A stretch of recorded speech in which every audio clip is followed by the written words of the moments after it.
ജാർഖണ്ഡിൽ ജെഎംഎം കോൺഗ്രസ് സഖ്യ സർക്കാരിനെ വെല്ലുവിളിച്ച് പ്രതിഷേധം ശക്തമാക്കി വിദ്യാർത്ഥികൾ. അടുത്ത വ്യാഴാഴ്ച മുതൽ മുഖ്യമന്ത്രി ഹേമന്ത് സോറന്റെ വസതി ഉപരോധിക്കുമെന്ന് വിദ്യാർത്ഥികൾ പറഞ്ഞു.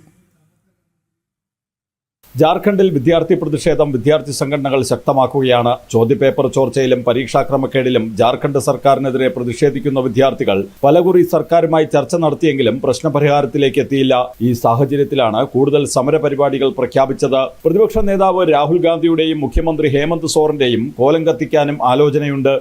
ജെഎംഎമ്മും കോൺഗ്രസും വിദ്യാർത്ഥി പ്രതിഷേധത്തിൽ രാഷ്ട്രീയം കളിക്കുന്നുവെന്നാണ് ആരോപണം. വാഗ്ദാനങ്ങൾക്കപ്പുറം ശക്തമായ നടപടി ജാർഖണ്ഡ് സർക്കാർ എടുക്കുന്നില്ലെന്ന് വിദ്യാർത്ഥികൾ ആരോപിച്ചു. പ്രതിഷേധ കേന്ദ്രമായ റാഞ്ചിയിൽ മാത്രമല്ല ജാർഖണ്ഡിലെ 24 ജില്ലകളിലും രാഹുൽ ഗാന്ധിയുടെയും ഹേമന്ത് സോറന്റെയും കോലം കത്തിക്കാനാണ് വിദ്യാർത്ഥികളുടെ തീരുമാനം. പ്രതിഷേധം ശക്തമാകുന്നത് മുഖ്യമന്ത്രി ഹേമന്ത് സോറനെ പ്രതിരോധത്തിലാക്കിയിട്ടുണ്ട്. രാഹുൽ സമരക്കാരുമായി ഫോണിൽ സംസാരിച്ചെങ്കിലും സമരക്കാരുടെ ആവശ്യം അംഗീകരിക്കാൻ സംസ്ഥാന സർക്കാരിന് മേൽ സമ്മർദ്ദം ചെലുത്തുന്നില്ലെന്നാണ് വിദ്യാർത്ഥികളുടെ ആരോപണം. അതേസമയം BJP ആകട്ടെ വിദ്യാർത്ഥി സമരത്തിന് പൂർണ്ണ പിന്തുണയാണ് നൽകുന്നത്.